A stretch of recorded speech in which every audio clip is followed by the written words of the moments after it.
Welcome back to the channel and for another Duskmourn House of Horror Commander deck. And this video is going to be dedicated to the one called Jump Scare, tricky instants and mysterious face down cards.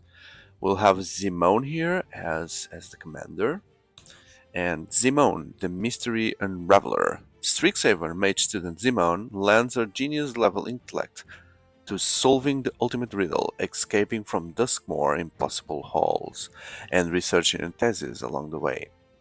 Interesting. Okay. So if you are not aware by now, these new commander decks, they bring the Archenemy, some Archenemy cards. If you're not familiar with that, Archenemy is a casual multiplayer twist on Commander, pitting one player against a team of 3. The Archenemy draws from an extra deck of a powerful and nefarious scheme to even the odds and make the table tremble. Okay, so we'll take a look at the Archenemy cards and the rules, and I'm super excited to be able to open this.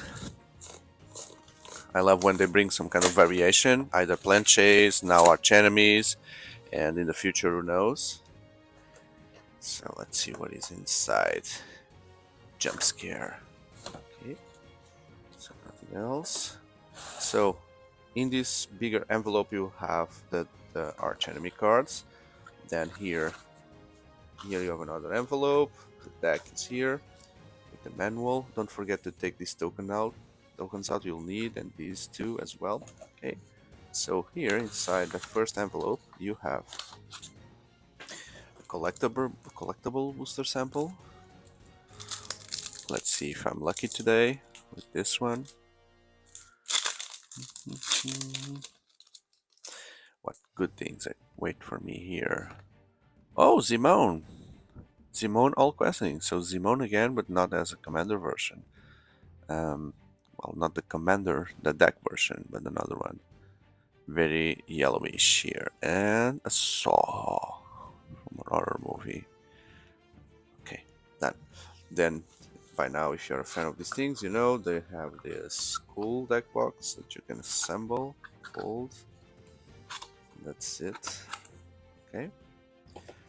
Then the Archenemy cards. Let's take a look at them. So these are so new that I really enjoy taking a look at them and show here on the video. Okay, I love the back of these Archenemy cards. Then they're all different from the different decks you can see from my other videos here. So let's see the ones that come with this. My Laugher Echoes. When you set an ongoing scheme, so these are schemes in motion, you may abandon this scheme. If you do, you set the new scheme in motion again. Okay. Just that. I set a not ongoing, so this one is ongoing, so it's a passive thing. Set that. Okay, so you can duplicate the next scheme. Power without equal. The art is very crazy. When you set this scheme in motion, draw 3 cards. If you have no maximum hand until your next turn. If you control 6 or more lands, you may cast up to 3 spells from your hand without paying the mana costs. And you draw 3 just to even put more things on your hand. I am untouchable. You and permanents you control have hexproof. When combat damage is dealt to you, create a 4/4 scarecrow with vigilance, then abandon this scheme. Mine is the only truth. Whenever a player casts a spell, you may draw a card. At the beginning of your upkeep, if you drew a card in last turn, you abandon this scheme. Your own face mocks you. I don't recognize the characters. When you set this scheme in motion, choose up to 2 targets from target creatures your opponent controls. For each one, create a token that is a copy of it. If you create fewer than 2 tokens this way, create a number of 4/4 colorless scarecrows with vigilance equal to the difference. Wow, who are these guys? They all look like there's a scary clown, the scarecrow type of character, the Mad Max guy. When you set this scheme in motion, choose one. Create 4/4 colorless artifacts with vigilance, or create creatures you control have an overrun. +3/+3, vigilance, and trample. Well, Overrun doesn't give vigilance, but you get the idea. You are unworthy of mercy. When you set this scheme in motion, each opponent sacrifices a non-land permanent. If you control 6 or more lands, each opponent sacrifices 3 non-land permanents instead. Chaos is my plaything. When you set this scheme in motion, for each opponent, exile target permanent that player controls, then each player reveals cards from the top of their library until they reveal a permanent card, puts it onto the battlefield, and puts the rest on the bottom of the library in a random order. Your plans mean nothing. When you set this scheme in motion, any number of target players each discard their hands. Each opponent draw cards equal to the number of cards they discarded minus 1. If you discarded a card this way, you draw always 7. Oh, that looks like Volgavot again. You will know true suffering. When you set this scheme in motion, it deals damage equal to your commander's mana value to each non-commander creature. Whew. I'm imagining now if you are the archenemy and you play a card and you say, "Ho ho ho ho! You will now know true suffering. My laughter echoes. Power without equals." So you need the voice replicating that you are in control and the others are trembling in your presence. So every commander deck brings this, let's call it manual, where you can see the commander rules, but also this one mentioned the special rules of Archenemy. So if you don't know, please note that a team of 3 players faces off against an all-powerful Archenemy player when playing alongside the commander format. The Archenemy starts with 60 life, and the other 3 players share 60 life as a team. And then every turn there's a scheme, and that's how the Archenemy is balancing being alone. Never played Archenemy. I don't know how balanced and fair this is. I would love to try next time. Okay, now the deck itself, finally. Let's start with the commanders. And we have, as you've seen, Zimoni, the Mystery Unraveler, which is different from this Zimoni here. So she has landfall. Whenever a land you control enters manifest dread, if this is the first time the ability is resolved this turn. Otherwise, you may turn a permanent you control face up. Okay. So, and manifest dread is you look at the top 2 cards of your library, put one into the battlefield face down as a 2/2 creatures, and then the other one in the graveyard. Turn up face down at any time for the mana cost of a creature card. Okay. So you know what it is, it's hidden there, it's manifested, and you can do that every time you play a land. Look at the art there, look at the paintings. The other one will be Kian, Corrupted Memory. As long as Kian's power is even, you may cast non-creature spells as they have flash. As long as power is odd, you may cast creature spells that they have flash. When you draw a card, you put a +1/+1. Okay, so she'll be changing from even to odd, and you need to change your strategy between non-creature spells and creature spells. Seems like a Russian roulette here of a commander. You never know, unless there is a way to control that. But since that's the secondary commander, I'm not sure if there is anything. But let's take a look at the deck. Okay, so I'll just read a few cards, and then I'll show you the remaining ones. Glitch Interpreter. When Glitch Interpreter enters, if you control no face-down permanents, return Glitch Interpreter to its owner hand and manifest. Whenever one or more colorless creatures you control deal combat damage to a player, you draw a card, which is the manifest creatures. They came from the pipes. When they came from the pipes enters, you manifest Dread twice. Whenever a face-down creature you control enters, draw a card. Okay, so you will draw 2 cards. Whenever from an yeah, you will draw 2 cards. No, at least when you play it, you draw 2 cards, and then when you do another manifest, you draw another card. Zimoni's Hypnosis. You may put a +1/+1 counter on a creature, then choose odd or even, return each creature with power of the chosen quality to its owner hand. Wow. So you can save 1 by putting the +1/+1, and then you choose who should go back. The Curator Beastie. Reach. 6/6. Reach. Colorless creatures you control. Enter with 2 +1/+1 counter on them, which will be the manifest. When he attacks or enters, you dread. Lots of dread here. Disorienting choice. For each opponent, choose up to one target artifact or enchantment that player controls. For each permanent chosen this way, its controller may exile it. Then, if one or more of the chosen permanents are still on the battlefield, you search for the library of that many land cards. Okay, now we have a new type of card here, the rooms. And these cards are the ones that work with these tokens here, because those are the doors. And when you cast, in the example, you have the experimental land and the staff room. So when you cast, you can choose either side, and then you block the other one with a locked door, and then you cast the other side and you open the door. When you unlock this door, manifest red, then put +1/+1 counters and a trample counter on that creature.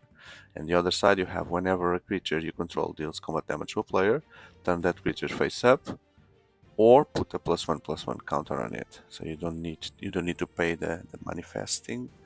You can just turn it up. Shrieku Devour. Trample. Whenever you attack with one or more creatures and tap up to X land, where X is the greatest power among those creatures, which could be 7. Giggling Skitter Spike. Look at that. It's a baby doll face inside the cage with the mechanical spider legs. Whenever Giggling attacks, blocks or becomes target of a spell, it deals damage equal to its power to each opponent, and then you can give Monstrosity and it becomes stronger. Attacks, blocks, or becomes a target of something. Target of a spell. It deals damage, so you need to really Monstrosity this thing, and then it will become a very cool thing to have on the battlefield. Cackling Counterpart. Create a token that is a copy of target creature you control, and with flashback. Cithanul Hierophants. Creatures you control have tap for mana, green. Heather Gale. Return 6 non-land permanents to their owner hands. Body of Knowledge. Body of Knowledge power and toughness are each equal to the number of cards in your hand. And you don't have maximum hand side, and when it deals damage, draw that many cards. Wow. Wow. That's cool. Body of Knowledge. The artwork is something there. It's a body made of knowledge. You see the scrolls there, the books. Cool. Dig Through Time. Knef the Mindful. Okay, so this is a reprint from Amonkhet, maybe. It's a god. Keru the Spell Snatcher. Primordial Mist. Scab Ruinator. It's an horror. As an additional cost to cast this spell, exile 3 creatures from your grave. Yes, fly, and you may cast from your grave. Okay. Ashia, Soul of the Wild. Interesting here. It's better that you manifest him. Power and toughness equal to the number of lands you control. Non-token creatures you control are forest lands in addition to the other types. Okay, so he becomes even stronger because the number of lands, so the creatures will also make him stronger. Augur of Autumn. You may look at the top card anytime. You may play lands from the top of your library as long as you control 3 or more creatures with different powers. You may cast creature spells from top of your library. Yeah. Death Mist Raptor. Death Touch. Azuri's Predation. Hydra Omnivore. Deals damage to an opponent, it deals that much damage to each. Woo! Cool. Multani. Reach, trample, +1/+1 for each land in your graveyard, and on battlefield and return to the lands you control to their own hand, Multani comes back from the graveyard. Multani comes back. Overwhelming Stampede. Okay, it's like a big overrun. Sandworm Convergence. Oh, Scoot Swarm. Landfall. Every landfall deck needs to have a Scoot Swarm. Shigeki Jukai Visionary. Legendary enchantment creature. Temur Warshaw. Thunderfoot Ballad. Trail of Mystery. There goes a morph there. The name. Manifester. Whisperwood Elemental. World Spine Worm. Aezi. Tyrant of Deer Strait. Arix Metis, Slumbering Isle. Biomass Mutation. Oversimplify. Rashmi, Eternity's Crafter. Scrolls of Fate. Now, the lands. Lots of lands here. Overgrown Zealot, the Growing Dread, Terramorphic, the Beast Within, Growth Spiral, Gain Soul, Command, Counterspell, Beanstalk Giant here, Reprint, Cultivate, Greater Tanuki, Rampage Road, Sakura Trailhilder, Wilderness Reclamation, Yavimaya Helder, Yadore the Grave Gardener, Eureka Moment, Patiova, Trigon Predator, Scenic Seal, and the remaining lands, some of them from a Reliquary,